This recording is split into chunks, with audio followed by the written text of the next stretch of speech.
YouTube. Thank you everyone for attending this meeting of the Governance Committee on Wednesday the 26th of May 2021. We have members present in the Lancastrian suite and members of external bodies joining us via Teams. For those of you who don't know, I'm Deborah Platt and the chair of this committee, and Councillor Hasina Khan is the vice chair. Please note this meeting is being live streamed and the video stream will also be uploaded to YouTube after the meeting. When you wish to speak, please press the button on your microphone. You will then see a flashing green light on the unit in front of you, which indicates that you are in the queue to speak. On the display, you will see the list of members in the queue to speak, and your microphone is live when the light turns red. When you do speak, please reference the paragraph number to ensure everybody can follow where you are. If you have any issues, please let the officers know. Please can all members respect the COVID measures in place. They are for everyone's safety. And please ensure any mobiles are switched off now. We are not expecting any fire drills, so if the alarms sound, please exit the way that you came in. And before we start, can we make sure that the external auditors are present and can hear the meeting and we can hear them?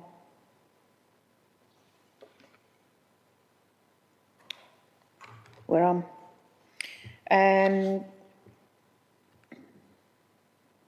Right, so the external people are Matt, Derek and Georgia Jones, is that right? Sina, Julia, Alan returning and Charlotte, our independent member, and Gordon, Sarah, Jean and Dawn, the officer. Sorry about that. So if we jump to apologies, I've got, my machine's gone off, I've got apologies from Peter Ripley, which is the other independent member, and Councillor Karen Derbyshire.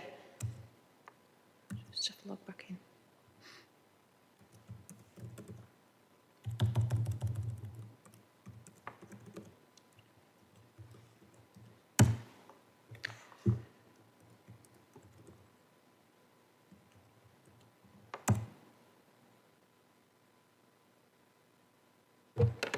So, item 2, declaration of interest. Does everybody have any declarations? Shout up now. No. Item 3, Chorley Borough Council Audit Progress Report. Sorry, can we just go back? We've just missed the minutes at item 1. So the minutes of the meeting on Thursday, the 1st of April, of the Governance Committee. But I do note that not everybody here will have been to that meeting, so that really down to me, Gordon and Charlotte to vote on this. So we're going to practice with the new voting system. So if you accept the minutes, can you vote now? Maybe the other members can abstain. That way we can test the system.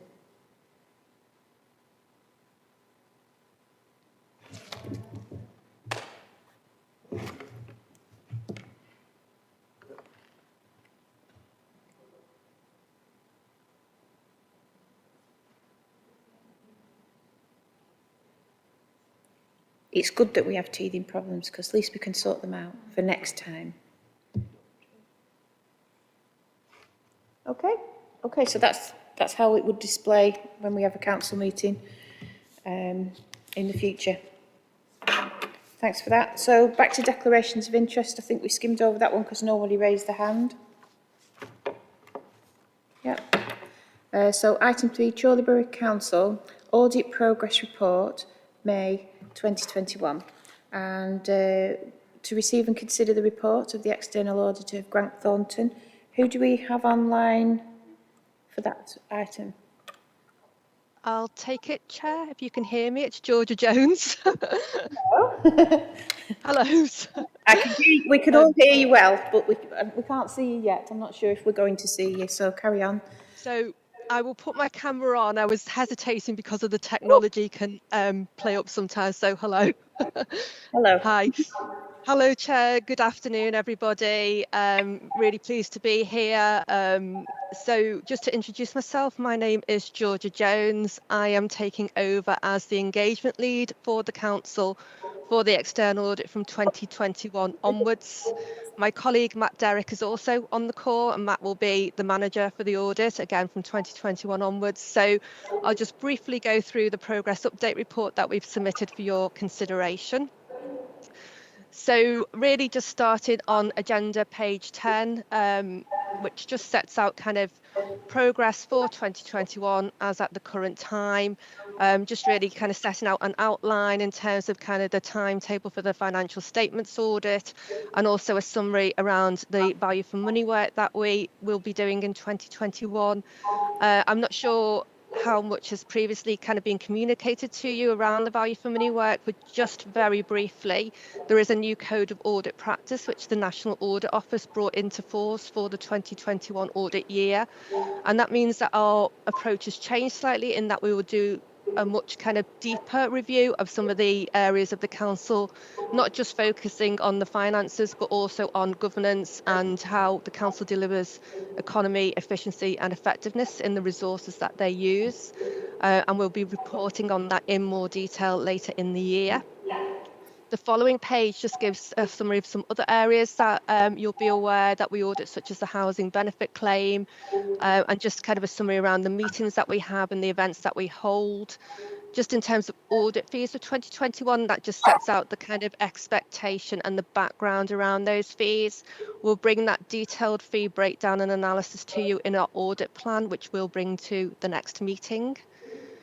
We just set out on the following page the timetable for delivery. So I'm sure members will be aware the 1920 audit is being finalised at the moment over the next few weeks. So therefore the 2021 audit is behind in terms of the normal timetable. So we're just highlighting there that whilst we will of course try and aim for September, because of the later start to the audit, the opinion is likely to be delivered post September. So that's for your information.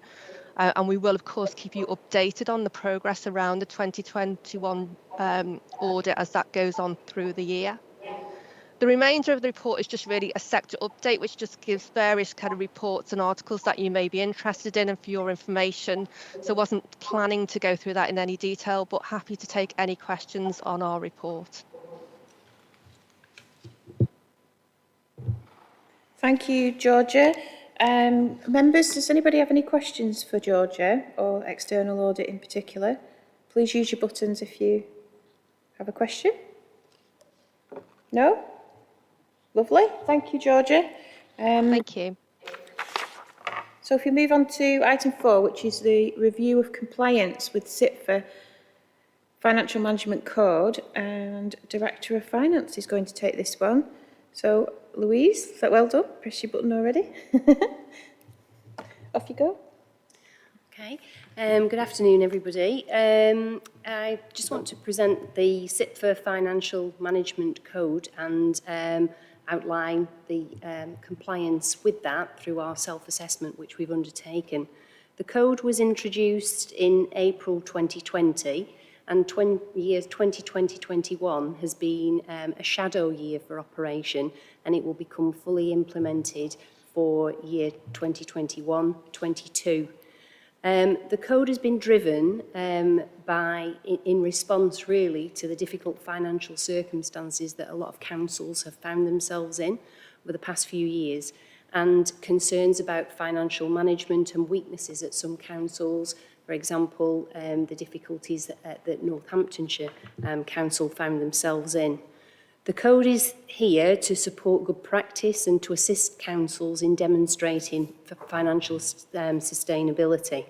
It's a set of standards and they're led by key principles which are outlined in the report at point 14 on page 27, and cover areas such as leadership, capacity both in terms of staffing and resources, and knowledge and abilities to ensure sound financial management. Our assessment against each of the standards is outlined in the paper at Appendix A. We would conclude that against each standard on the whole we can evidence compliance, but we have identified some areas of improvement there, and we are currently undertaking that work to deliver those improvements and will continue to do so over the coming year. But I'm happy to take any questions that you might have on that. Thank you, Louise. Does any members have any questions for Louise or against the report? No? Lovely. Okay, so if we move on to item 6, which is the review of the effectiveness of internal audit. It's pages 53 to 94. Dawn, if you want to take over. Okay, thank you, Chair. As the report said, this is the review of the effectiveness of internal audit. If you recall at the training earlier this week, I mentioned that as a service, the internal audit service, we have to comply with the public sector internal audit standards, and that one of the aspects of that is that we have to undertake a self-assessment on a periodic basis using the local government application note. So the self-assessment has now been completed. It's attached to Appendix A. As you can see, there are a couple of areas which we have highlighted in where we can improve our own service delivery. And the action plan is actually included within the annual report, which I'll cover later on in the agenda. But the table contains dates by which we will achieve those actions by. But I'm happy to answer any questions. Okay, I think I might have told you the wrong page number. It's actually from page 45, but I'm sure you found it. Do any members have any questions for Dawn or against the report or for Dawn? It's all quiet today. If we move on to that decision is for noting as well. Item 7, the annual review of the council's counter fraud policies, and We haven't done the internal audit yet. We've done the effectiveness one. have I jumped one? Yeah.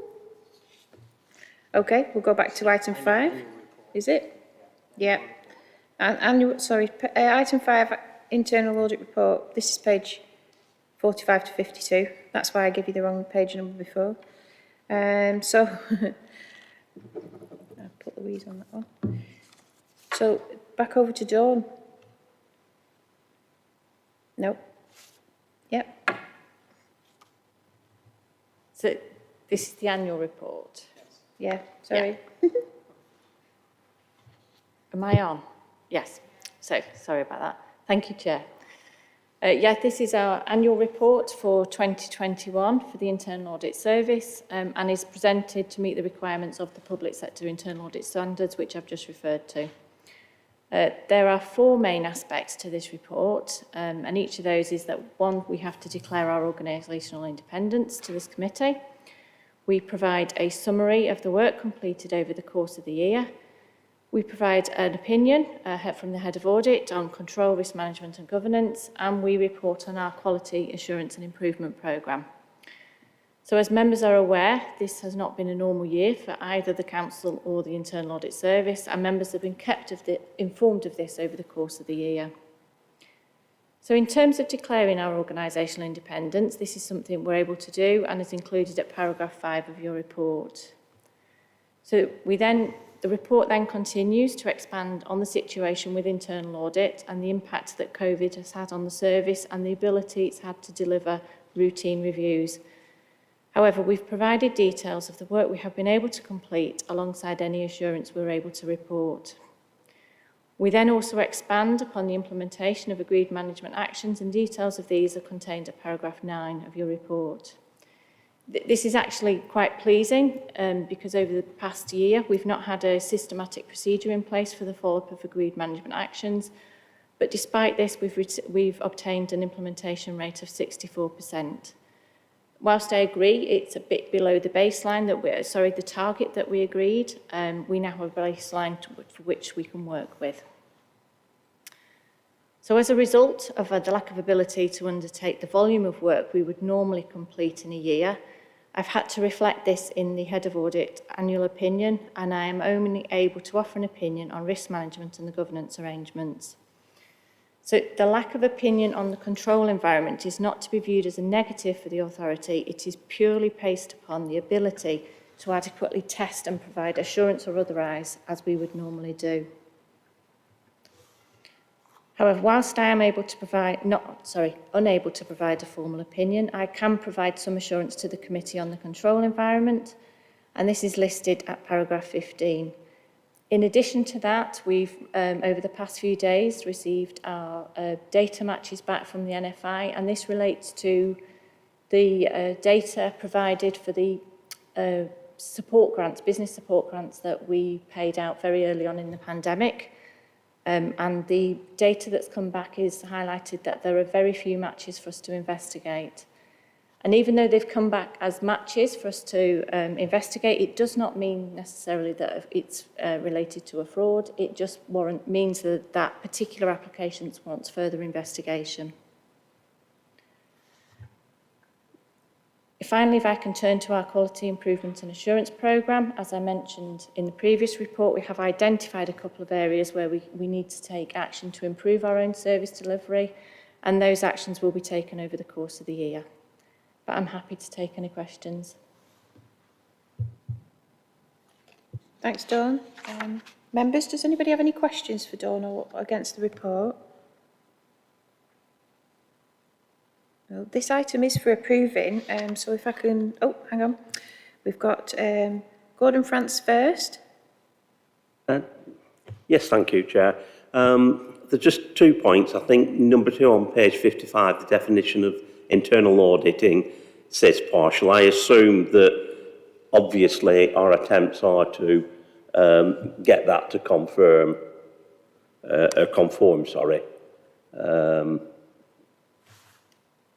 and I think there's one other that just says partial.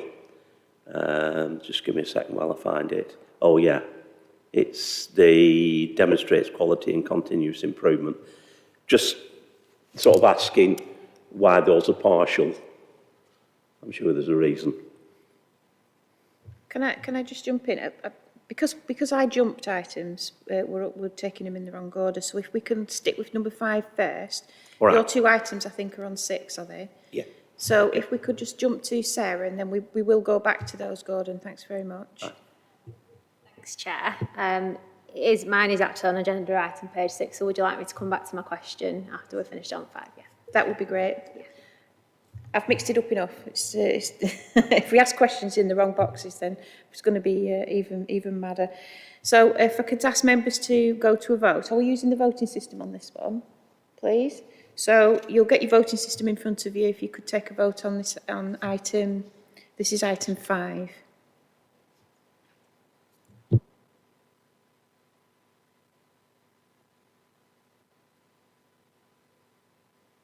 So yeah, sorry, Chair, it's not set up for voting on this one. If we could show hands as 1, 2. Oh, okay. Lovely. Myself. Thanks. Okay, right, so if we jump back to item 6, and I know we skimmed over that because it was in the wrong order, but we'll go back to the questions, because Gordon had 2 questions there. So page 55 was his first question. I didn't note the second question, sorry, Gordon.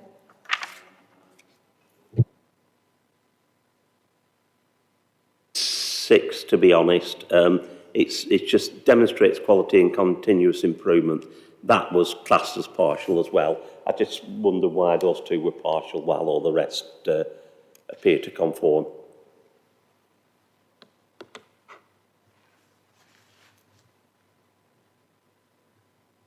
So in terms of the one on page 55, the partial on page 55, what we're going to do is we're going to take a full review of all our internal procedures to make sure that we're operating in the most effective way.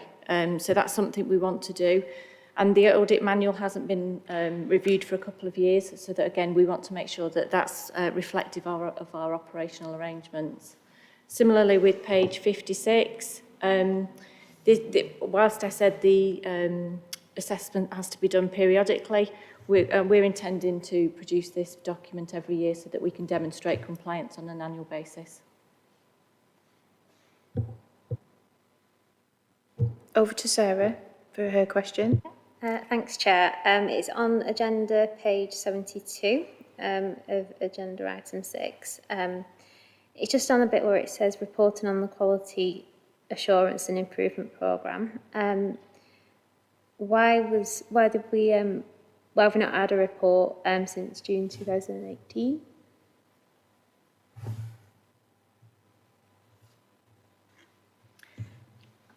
As I say, the standards actually state that you have to undertake the self-assessment periodically. I'm actually only been employed by the council since February, so I can't really comment, but that's maybe considered why that is just a periodic requirement, not an annual. I choose to do it annually, but it's not a requirement.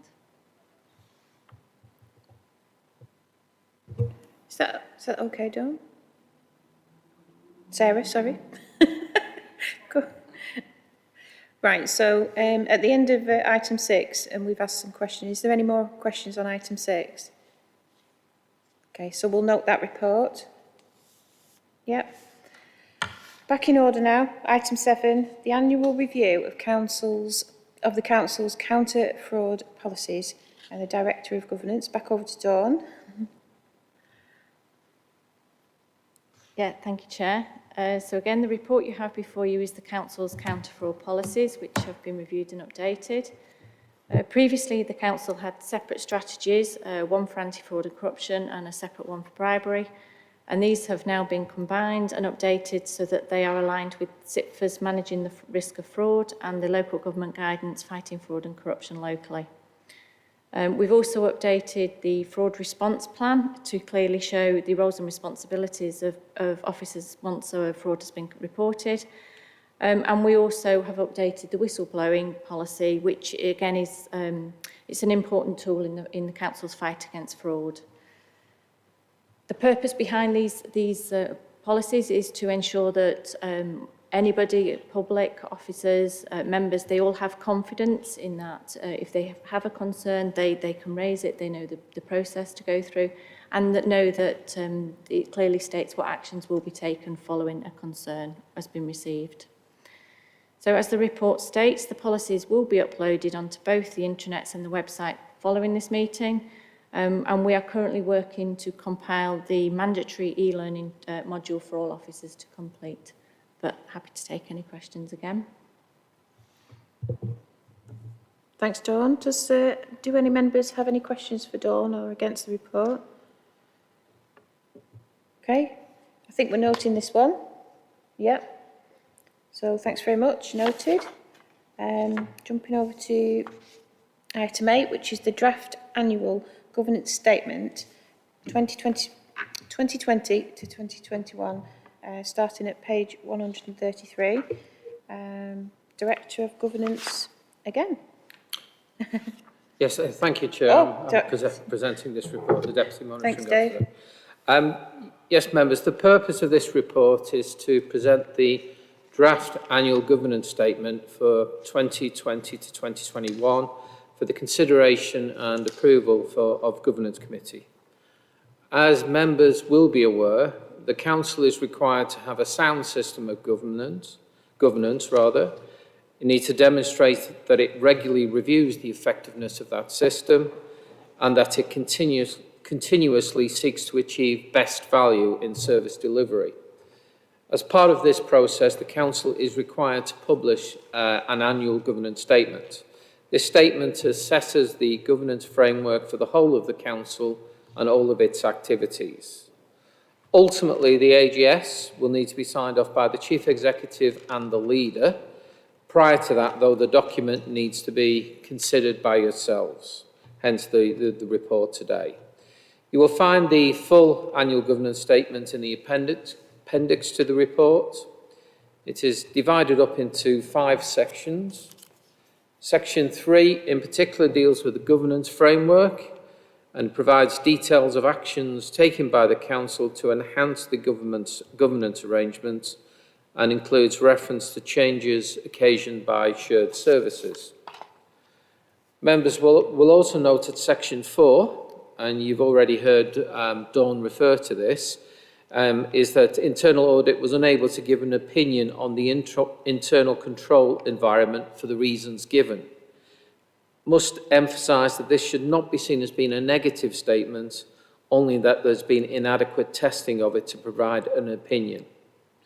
Contained within Section 5 of the AGS is an update on the implementation of improvements identified in last year's annual governance statement, and members will note that good progress has been made. By way of summary, there are no significant areas of non-compliance identified within the works undertaking to test the governance environment this year. So, Chair, the recommendation for the report, and this report will require a vote, Chair, is that the AGS be approved as a correct statement of the Council's governance environment and be recommended to the Leader and Chief Executive for signature. Thank you. Thanks, Dave. Any members got any questions for the Director of Governance on this report? Okay, we do need to take a vote on this report. Are we doing it by hands again? Yeah, I'll be show of hands again. Can we have a show of hands that the committee approves this report? Thank you. Lovely. So moving on to item 8, we're moving on to item 9, which is the RIPA application update. Dave, have we got an update? Yes, Chair, there's nothing to report. Chorley Borough Council, like most other district councils, has not made use of its RIPA powers for many years, and certainly nothing within the last period. Thank you. Thank you. So item 10 is the work programme from page 147 to 48. I hope you've all had an opportunity to read through this, and newer members obviously get their head around it and see the same thing coming around year after year, because it is a programme and it's on a rolling basis, apart from any odd things that appear. So if you've all had a chance to have a look at that programme, is there any questions against the programme? Okay, so can we receive the work programme? Can I show of hands? Thank you. And item 11, is any urgent business previously agreed with the chair? I have no urgent items, so nothing's been brought to my attention. So may I thank everybody for attending, and those remotely as well, if you're still there. And I've closed